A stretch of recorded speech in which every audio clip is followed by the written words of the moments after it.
राधिका का जन्म एक छोटे से गांव में हुआ था, जहां सुबह की शुरुआत मुर्गे की बांग और बैलों की गाड़ी की आवाज से होती थी।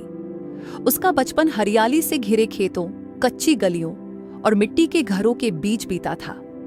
उसके नन्हे हाथों ने कभी गोबर से चूल्हा लीपा था, तो कभी माँ के साथ बैठकर गेहूं छाना था।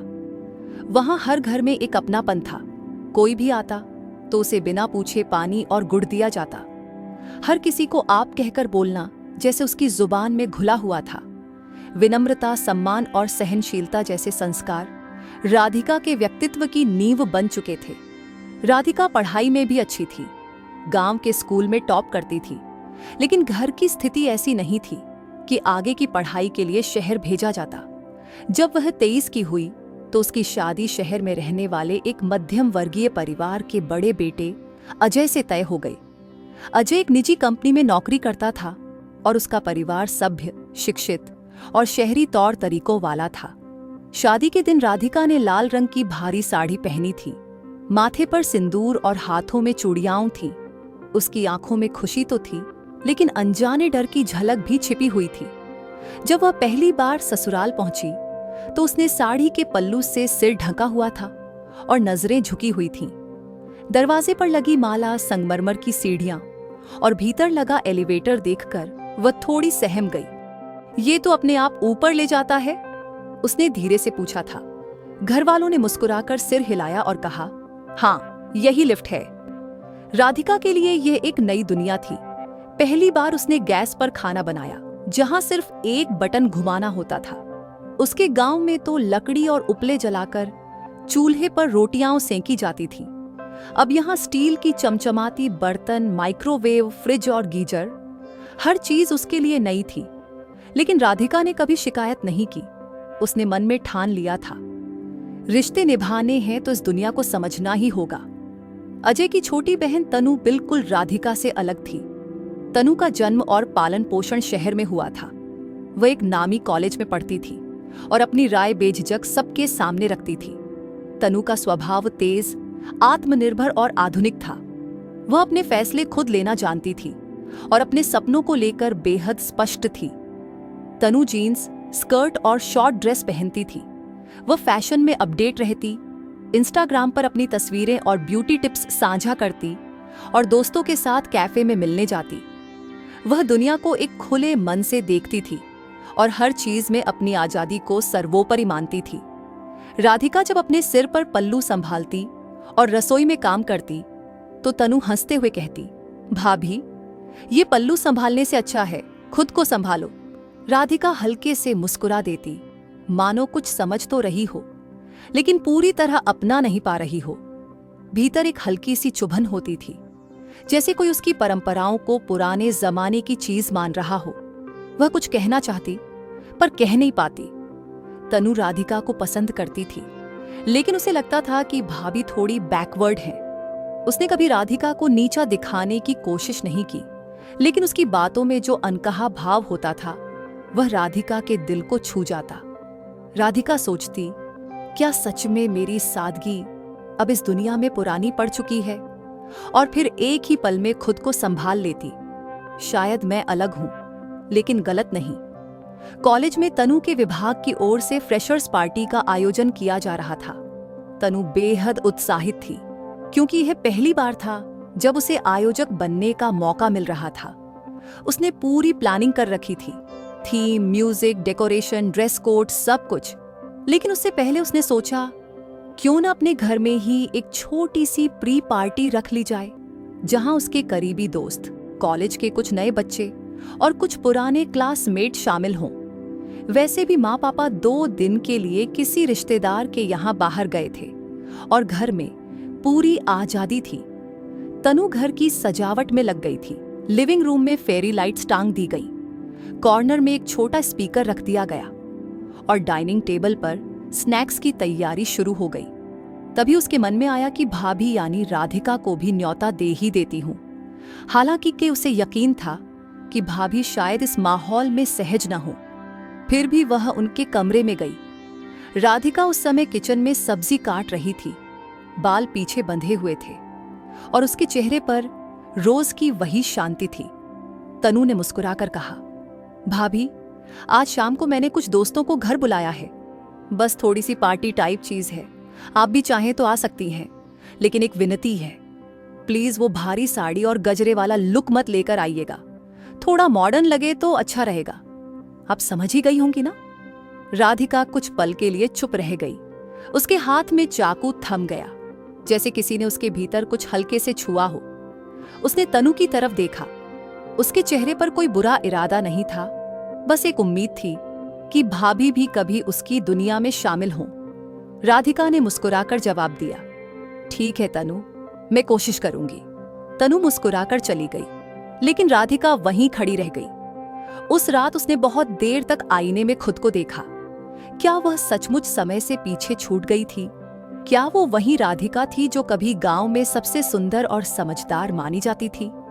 अब उसके चेहरे पर हल्की थकान थी, कपड़े ढीले ढाले थे और बाल हमेशा बंधे रहते थे। वह सोचने लगी, क्या बदलाव गलत होता है, या बदलाव के साथ खुद को ढालना भी एक मजबूती होती है? अगली सुबह राधिका ने अपनी अलमारी खोली। उसमें साड़ियों की लंबी कतार थी, कभी माँ की दी हुई, कभी शादी में मिली और कुछ त्योहारों पर पहनी जाने वाली। पर आज उसकी नजर एक हल्के गुलाबी रंग के सलवार सूट पर टिक गई, जो अजय ने शादी के बाद उसे पहली बार गिफ्ट किया था। वह सूट बहुत समय से अलमारी में रखा था, शायद इसी दिन के लिए। राधिका ने धीरे धीरे उसे पहना। कपड़ा मुलायम था और रंग उसके चेहरे पर निखार ला रहा था। उसने बालों को खुला छोड़ा, एक साइड से थोड़ा पीछे किया ताकि आंखों पर न आए। आईने के सामने खड़ी होकर हल्का काजल लगाया और माथे पर एक नन्ही सी गोल बिंदी लगाई। कोई गहना नहीं, कोई गजरा नहीं, बस सादगी जिसमें गरिमा और सुंदरता दोनों थी। शाम को जब पार्टी हॉल में वह पहुंची तो सबकी निगाहें पल भर को उसी पर ठहर गई। उसने किसी को हैरान करने की कोशिश नहीं की थी, फिर भी उसकी उपस्थिति में एक आकर्षण था, शायद उसकी आत्मविश्वास भरी मुस्कान में या उसकी आंखों में छिपी गरिमा में। तनु के दोस्तों ने फुसफुसाकर कहा, वाओ तनु, ये आपकी भाभी हैं, कितनी प्यारी और क्लासी लग रही है। राधिका ने मुस्कुराकर सबका स्वागत किया। उसने खाने की व्यवस्था में मदद की, सबको प्लेट्स थमाई और खुद भी एक कोना पकड़कर बैठ गई। पार्टी में म्यूजिक चल रहा था, हंसी ठहाके गूंज रहे थे, लेकिन राधिका की सादगी और आत्मीयता सबसे अलग चमक रही थी। कुछ ही देर में तनु उसके पास आई और धीमे से बोली, भाभी, आप बहुत अच्छी लग रही हैं, thank you for coming. Radhika ने सिर्फ मुस्कुराकर उसका हाथ पकड़ लिया और कहा, बदलाव हमेशा कपड़ों से नहीं आता तनु, दिल से आता है। और शायद उसी पल से दोनों के बीच का रिश्ता एक नए मोड़ पर आ गया था, समझदारी और अपनत्व का। पार्टी अपने पूरे रंग में थी, हंसी ठहाके, सेल्फी, म्यूजिक और मस्ती का माहौल था। सब लोग राधिका की सादगी और शालीनता से प्रभावित थे।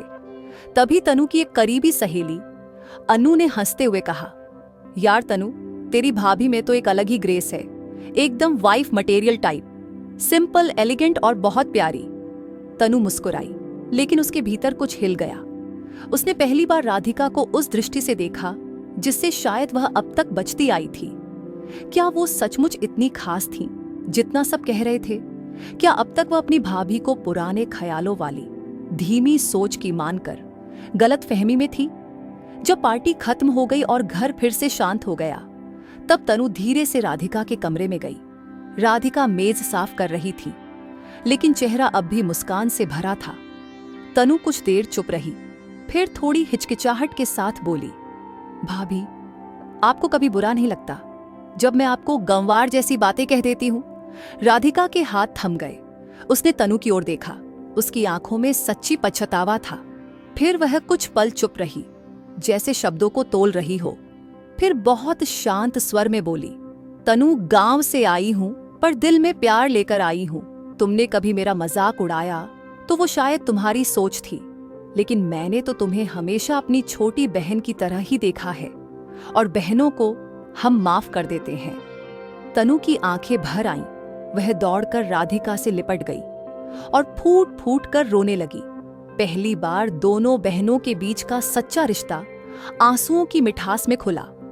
अगले दिन सुबह तनु की फ्रेशर्स पार्टी थी, जो कॉलेज के सबसे बड़े इवेंट्स में से एक मानी जाती थी। पर इस बार तनु सिर्फ कपड़ों को लेकर नहीं, सोच को लेकर भी तैयार थी। वह राधिका के कमरे में पहुंची, दरवाजे पर दस्तक दी। राधिका ने मुस्कुराते हुए दरवाजा खोला। तनु ने थोड़ी झिझकते हुए कहा, भाभी, एक बात पूछनी है। आप जो हल्की पीली साड़ी शादी में पहनकर आई थीं, वो मुझे बहुत पसंद है। क्या मैं आज उसे पहन सकती हूँ? राधिका पहले तो चौंकी, फिर उसकी मुस्कान और गहरी हो गई। उसने सिर हिलाया और अलमारी से साड़ी निकाल दी। तनु ने साड़ी लेकर धीरे से कहा, और जरा गजरा लगाना भी सिखा दीजिए ना। राधिका की आंखें भर आईं, पर उसने उसे महसूस नहीं होने दिया। वह तनु के पास बैठी, उसके बालों को संवारते हुए गजरा लगाया, फिर प्यार से साड़ी की प्लीट्स ठीक की। तनु अब बिल्कुल एक नई पहचान में थी, मॉडर्न सोच वाली, परंपराओं से जुड़ी। राधिका ने अंत में कहा, कभी कभी आधुनिकता की पहचान परंपरा में भी छिपी होती है तनु। फर्क इस बात का नहीं कि हम क्या पहनते हैं, फर्क इस बात का है कि हम कैसे सोचते हैं। तनु ने राधिका के हाथ पकड़ ली और सिर झुका दिया। पहली बार उसने महसूस किया कि सादगी भी आत्मगौरव हो सकती है। कॉलेज में जब तनु साड़ी पहनकर पहुंची तो सबकी निगाहें उसकी ओर घूम गईं। चमकदार लाइट्स के बीच उसकी उपस्थिति एक शांत दीपक जैसी लग रही थी। दोस्तों ने चकित होकर पूछा, अरे तनु, आज इतना ट्रेडिशनल क्यों? तनु ने मुस्कुराकर कहा, आज मैं अपनी भाभी से सीखे गए आत्मसम्मान और सादगी का जश्न मना रही हूं। सबने ताली बजाई। उस दिन सिर्फ तनु की उपस्थिति नहीं बदली थी, उसकी सोच बदल गई थी। पार्टी खत्म होने के बाद तनु ने इंस्टाग्राम पर एक तस्वीर पोस्ट की। वो खुद और राधिका साथ में थीं, दोनों की आंखों में स्नेह और चेहरे पर आत्मीयता। कैप्शन में लिखा था, modern is a choice but values are grace. Proud to have a sister like my bhabhi. Photo को सैकड़ों लाइक्स और कमेंट्स मिले, लेकिन राधिका के लिए सबसे बड़ी खुशी वो थी जो उसे तनु की आंखों में दिख रही थी। सम्मान, अपनापन और सच्चा रिश्ता। गंवार और मॉडर्न जैसे शब्द सिर्फ बाहरी दिखावे से नहीं तय होते। असली सुंदरता उस सोच में होती है जो हर किसी को ससम्मान देख सके। परंपरा और आधुनिकता जब साथ चले, तभी जीवन संपूर्ण होता है।